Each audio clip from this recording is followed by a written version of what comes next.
और दोस्तों, अब तक हमने सीखा कि 12 राशियां कौन सी होती है तथा 9 ग्रह कौन से होते हैं तथा कुंडली के अंदर ये जो वर्ग बने हुए हैं, ये 12 वर्ग की गणना कैसे की जा सकती है।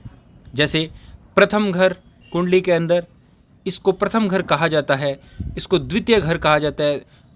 द्वितीय घर या भाव, ये दोनों एक ही होते हैं। या तो इनको घर के नाम से पुकार सकते हो, हाउस, अथवा भाव, प्रथम भाव, द्वितीय भाव, तृतीय भाव, चतुर्थ भाव, पंचम भाव, षष्ठ भाव, सप्तम, अष्टम, नवम, दसम, एकादशेश, एकादश भाव तथा द्वादश। इस प्रकार से आप इनको बोल सकते हो, अथवा इनको घर भी कहा जाता है। अब इसमें अपन ये सीखते हैं कि जैसे ये जातक की कुंडली दी हुई है, इस कुंडली का अपन अध्ययन करने का प्रयास करते हैं। इसमें जो प्रथम भाव है उसमें 7 अंक लिखा है। इसका क्या मतलब है? ये जो 7 अंक है ये इस घर का नंबर नहीं है, यानी इस भाव का नंबर नहीं है, ये 7वां घर नहीं है, ये घर तो पहला ही है, यानी प्रथम हाउस ही है। लेकिन इसमें जो अंक 7 लिखे हैं वो लिखे हुए हैं राशि के लिए, यानी इसमें कौन सी राशि विराजमान है? 7 अंक की राशि जो है तुला राशि विराजमान है। तो यहाँ तुला राशि विराजमान है, यानी जो भी इस कुंडली के अंदर अंक लिखे होते हैं वो हमेशा आपको ध्यान में रखना है। वो अंक नहीं, वो राशियाँ होती है।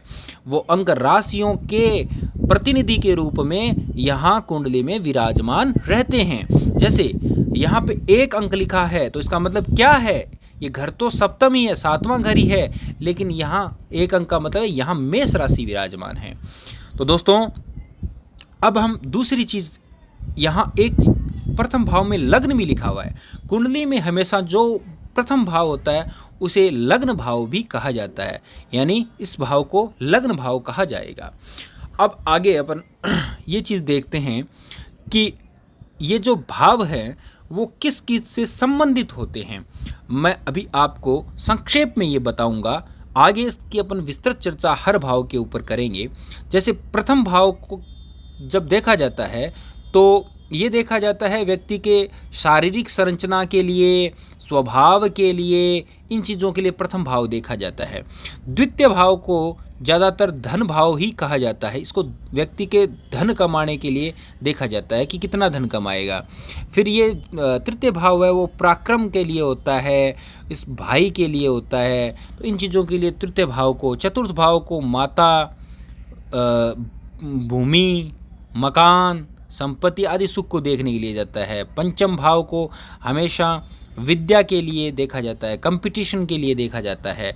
षष्ठ भाव को हमेशा रोग, ऋण, रिपु तथा सेवा के लिए देखा जाता है।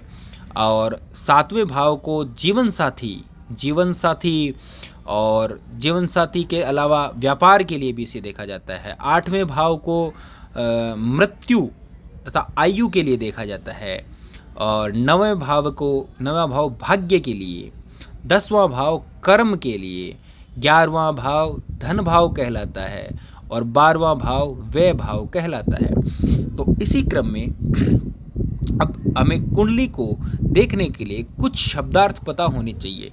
जैसे आगे शब्द आएगा लग्नेश, प्रथमेश, द्वादशेश, इस प्रकार से।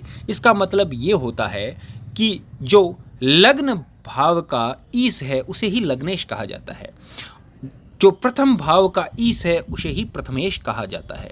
तो ईश कैसे निकालेंगे? ईश निकालने का मतलब है कि जिस भाव में जो राशि विराजमान है उसका स्वामी कौन है, कौन सा ग्रह होता है, वो ही उस भाव का ईश या स्वामी कहलाता है। जैसे अपन लग्न भाव में देखें 7 अंक लिखा है तो ये 7 अंक राशि होती है तुला राशि, यानी लग्न भाव में तुला राशि विराजमान है।